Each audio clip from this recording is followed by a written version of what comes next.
જામનગરના કાલાવડ તાલુકાના જસાપરમાં નર્મદા નીરના વધામણા કરવામાં આવ્યા। ગામ લોકો દ્વારા ઢોલ નગારા સાથે નર્મદાના નીરના વધામણા કર્યા।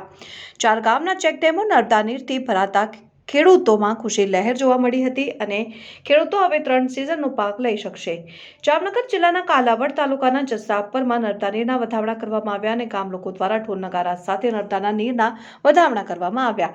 કાલાવડ તાલુકાના જસાપર રાજસ્થલે મનવર ખીજડીયા અને ખીમાણી સણોસરાની 4 ગામના ચેકડેમ અને 6 કિલોમીટરની નદી સૌની યોજનાના માધ્યમથી ભરવામાં આવ્યા અને ભર શિયાળામાં નદીમાં પાણી આવતા લોકોમાં ખુશીની લાગણી છવાઈ ગઈ હતી।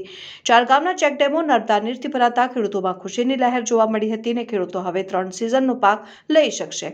આ કાર્યક્રમમાં 4 ગામના સરપંચ અને મોટી સંખ્યામાં ગ્રામજનો અને જિલ્લા ભાજપ પ્રમુખ સહિત ભાજપ આગેવાનોની હાજરીમાં જળના વધામણા કરવામાં આવ્યા। અહેવાલ હર્ષલ ખંદેડિયા, તન્ના ન્યૂઝ, જામનગર।